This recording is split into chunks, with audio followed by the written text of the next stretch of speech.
হযরতে জাবির রাদিয়াল্লাহু তাআলা আনহু খন্দকের যুদ্ধে ছিলেন। খন্দকের যুদ্ধ আমার রাসূল করেছেন, এটা শুনে যান। খন্দকের যুদ্ধে ছিলেন। এবার আমার নবীজি কে যখন লক্ষ্য করলেন, আমার নবীজির পেটে একটা নয়, দুইটা নয়, 7টা পাথর বাঁধা ছিল। জোরে বলেন সুবহানাল্লাহ। পাথর কেন বাঁধা থাকতো?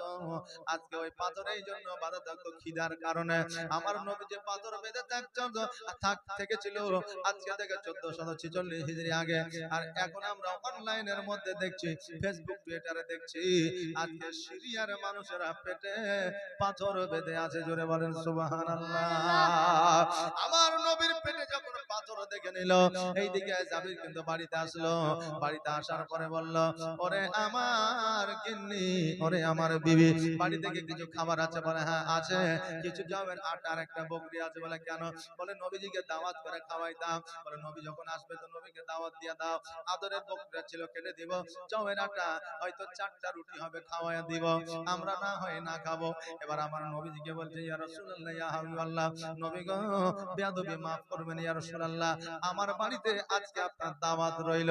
নবী আমার আলহামদুলিল্লাহ বলে দাঁড়িয়ে গেলেন, আর আওয়াজ দিয়ে বলে, আরে আমার সাহাবীরা, তোমরা যতজন আছো তোমাদের সকলের দাওয়াত জাবিরের বাড়িতে রইল। জোরে বলেন সুবহানাল্লাহ। জাবিরের মনটা খুব দুঃখ করছে, মাত্র 4টা রুটি এতগুলো সাহাবী কেমন করে খাবে আর কেমন করে খাবো। এবার বাড়িতে আসলো। বাড়িতে আসার পরে এবার বিবিকে বলল, বিবি এই ব্যাপার, আমি দিলাম দাওয়াত হুজুরকে, হুজুর দিল সকল সাহাবীকে। আমার হযরতে জাবিরের বিবি বলল, স্বামী গো, দাওয়াতটা আপনি দিয়েছেন না আমার নবী দিয়েছে? বলে নবী দিয়েছে। তো দাওয়াত আপনি নবীকে দিয়েছেন, নবীর সম্মান আপনি করবেন, আর নবী যাদেরকে দাওয়াত দিয়েছে নবীজি তাদের সম্মান করবে। জোরে বলেন সুবহানাল্লাহ। আরে বাবা, যদি আপনার দিনদার স্বামী হয়, দিনদার পরেশগারী স্ত্রী হয়, কারণ আমার আল্লাহ বলেছেন, ওয়া খালাকনাকুম আজওয়াজা, পৃথিবীর মধ্যে আমি যাহা কিছু তৈরি করেছি জোড়া জোড়া, আসমান তৈরি করেছি তো জমিন তৈরি করেছি, নারী তৈরি করেছি তো পুরুষ তৈরি করেছি, জিন তৈরি করেছি তো ইনসান তৈরি করেছি। জি, ওয়া খালাকনাকুম আজওয়াজা, যাবতীয় যা কিছু তৈরি করেছি জোড়া জোড়া করেছি। এক কথায় আপনার যে বিয়ে হবে কার সঙ্গে, এটা তখনই মিলাই দিয়েছে যখন আপনার রূহকে তৈরি করা হয়েছে। জোরে বলেন সুবহানাল্লাহ। যেমন আপনি হবে আপনার বিবিও তেমনই হবে, এর মধ্যে কোনো পার্থক্য থাকবে না। এটা আমার কথা নয়, এটা হচ্ছে কোরআনের কথা, আর কোরআন কখনো মিথ্যা হবে না। এ বাবাজি ভাইরা, ওই আমার মা বোনেরা, এইদিকে জাবির বাড়িতে আসলো। আসার পরে এবার বলো, তাহলে বকরিটাকে জবাই করি। এবার বকরিটাকে হালাল করলো। হালাল করার পরে খালিয়ে নিল, গোশত রেডি হয়ে গেল, জবের আটাগুলোকে আপনার তৈরি করছে। এইদিকে 2টা সন্তান ছিল, একটা ইব্রাহিম আর একটা আহমদ। এরা 2 সন্তান।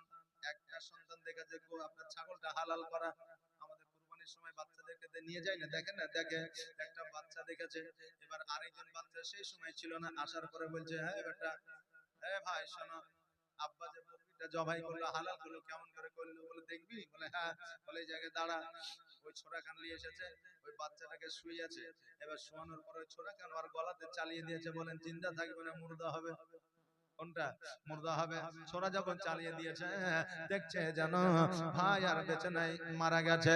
এবার বাপ মা যখন জানতে পারলো আমার সন্তানকে কেটে দিয়েছে, এবার জাবির বলতেছে, বিবি রে কান্না করিও না, এই বাচ্চাটাকে এই জায়গায় ধরে একটা জায়গায় গুপ্ত জায়গায় রেখে দাও। আর নবী যদি জানতে পারে দাওয়াত খাবে না, আর নবী ক্ষুধার্ত থাকলে আমরা সহ্য করতে পারবো না। জোরে বলেন সুবহানাল্লাহ। নিজের সন্তানকে নিজের মনের মধ্যে পাথর বেঁধে নিয়ে একটা জায়গায় কর্নারে আপনার ঢাকা দিয়ে দিলেন যাতে জানতে না পারে। এবার এই ছেলেটা যেটা বেঁচে আছে সে হয়তো নবীকে বলে দিবে, যাতে না বলে দেয়। এই জন্য বাচ্চাটাকে বলছে, বাবা শোনো কিছু কথা আছে, কিন্তু বাচ্চা মনে করছে আমাকে ধরতে পারলে মারবে। তো বুঝলেন না, বাচ্চা যদি অন্যায় করে, বাপ যদি আদর করে রাখে, তাও বাচ্চার ভয় থাকে, থাকে না জি? থাকে। বাচ্চাকে ডাকে কিন্তু আসে না। বাচ্চাকে যতবার ডাকে তত দূরে যায়। এই করতে করতে ছাদের উপরে উঠে গেছে। এবার বাচ্চাকে বললো, বাপ নামো, নামে না। এবার যখন ওই ছাদের উপরে তার বাপু উঠে গেল, ওই বাচ্চাটা উপর থেকে নিচে লাফ মেরে দিল। আর যেমন নিচে লাফ মেরে দেওয়া, ওই বাচ্চাটা বুক পাড়া দিয়ে পড়ে, মুখ দিয়ে রক্ত ওঠে, কলিজা ফেটে গিয়ে ওই জায়গায় ওই বাচ্চাটিও মৃত্যুবরণ করলো। ওই বাচ্চাটিকে নিয়ে এসে আর একটা বাচ্চার কাছে আপনার শুয়ে দিল, যাতে নবী জানতে না পারে, আর নবী জানতে পারলে খানা অনুষ্ঠান বন্ধ হয়ে যাবে। নবী আমার কি জানে না, নবী আমার গায়ের সংবাদ দেনেওয়ালা দাতা নবী। এবার বাবাজি ভাইরা, নবী আমার সব জেনে গিয়েছে, বাড়িতে আসলো, আসার পরে বললো যাবি আজকে এইগুলার আটা বলে হা, আর এইগুলা গোস্ত বলে হা, বলে আরো লোকজন ডাকো। কিসের জন্য? রুটি তৈয়ারের জন্য, গোস্ত রান্না করার জন্য। হুজুর এই সামান্য গোস্ত, এই সামান্য রুটি আর লোক কি হবে? বলছে আমি বলছি ডাকো। আর আমার নবীজির থুতু মোবারক লাগিয়ে দিলেন, আর আপনার একটা চাদর দিয়ে ঢেকে দিলেন, বলে এক পার থেকে বার করবা আর রুটি তৈরি করবা, এক পার থেকে বার করবা আর গোস্ত সকালকে দিয়ে সকলকে দিবা, দেখবা শেষ হবে না। সকল সাহাবীকে দিয়েছে, শেষ হয় না। এবার আমার নবীজি খেতে বসেছে। এবার নবীজি খেতে বসার পরে বলছে জাবির, আমি শুনেছি তোমার দুইটা পুত্র সন্তান আছে, ওই সন্তান দুটাকে তুমি নিয়ে এসো। জাবির বলছে হুজুর আপনি খেলেন, আমার সন্তান না জানি কোন দিকে আছে, তারা বাচ্চা ছেলে খেলাধুলা হয়তো ব্যস্ত আছে। আমার নবী বলল জাবির রে, আজকে ওই বাচ্চা দুটো যতক্ষণ না আসবে ততক্ষণ পর্যন্ত আমি খাবার খাবো না। এবার বাবা এত সুন্দর করে বুঝাইতে চাইছেন আমার নবীকে, কিন্তু বুঝে না। হঠাৎ করে মা জননী দুই চোখের পানি ছেড়ে দিয়ে কেঁদে কেঁদে বলছে হুজুর গো, এই অবস্থা কারণ মা সন্তানের ব্যথা চেপে রাখতে পারে না। মা কাঁদতে কাঁদতে বলছে হুজুর এইরকম অবস্থা, জানিয়ে দিলে হয়তো আপনি খাবেন না, সাহাবীরা খাবে না, এই জন্য আপনাকে জানাইনি। আমার নবীজি বলল যাবি, তোমার দুই সন্তান মৃত্যু কে তোমাকে বলেছে? বলে আমরা নিজে দেখেছি। বলে একবার ডেকে নিয়ে এসো দেখি। এবার ওই জাবির যখন বাচ্চার কাছে যায়, চাদরখানা হঠাৎ দেখতে জানো বাচ্চা মারা যায়নি, যেন বাবা নিদ আছে, ঘুমে আছে। জোরে বলেন সুবহানাল্লাহ। বাচ্চা দুটোকে ডেকে নিয়ে আসলেন আমার নবী। নিয়ে আসার পরে দুই পাঁজরে বসালেন, দুই পাশে বসালেন, বসানোর পরে খাওয়া দাওয়া করলেন। আপনার ওই যে বকরিটা হালাল করেছিল, ওই বকরিটাকে আবার জিন্দা বানায় দেওয়া হলো। জোরে বলেন সুবহানাল্লাহ। আর যে আটাগুলো ছিল, ওই জবের আটাগুলো আপনার কতটাই ছিল, বাড়নি কমেও যায়নি। এর জন্য বলছেন হযরত জাবির হয়ে হাজির নবীজির কাছে, দেখে নজরে তার উদরে পাথর বাঁধা আছে। জোরে বলেন সুবহানাল্লাহ। দেখে নজরে তার উদরে পাথর বাঁধা আছে। ওগো যাহার হাতে, ওগো যাহার হাতে দো জাহান খাজনার চাবি, কয়েক দিন ধরে অনাহারে আছেন মোর নবী, কয়েক দিন ধরে অনাহারে আছেন মোর নবী। ওগো দাওয়াত বলে জাবির চলে আপন বাড়ির পানে, আর নবী আমার দিলেন খবর সাহাবাদের কানে। ওগো দাওয়াত খেতে, ওগো দাওয়াত খেতে হবে যেতে ওই জাবিরের বাড়ি, কয়েক দিন ধরে অনাহারে আছেন মোর নবী। ওগো দাওয়াত বলে জাবির চলে আপন বাড়ির পানে, আর নবী আমার দিলেন খবর সাহাবাদের কানে।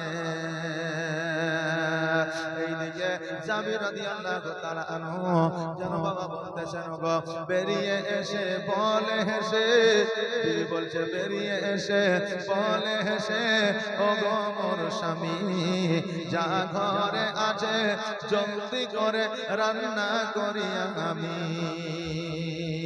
যা ঘরে আছে জলদি করে রান্না করি আমি।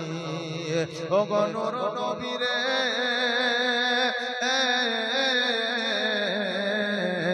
ও গো নূর নবী রে, আর ঘরে আর অল্প সাহাবী, কয়েক দিন ধরে অনাহারে আছেন মোর নবী।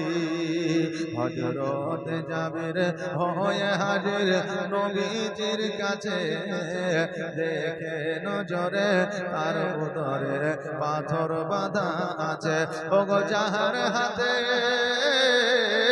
ওগো যাহার হাতে দো জাহানের খাজনার চাবি কয়েকদিন ধরে অনাহারে আছেন মোর নবী।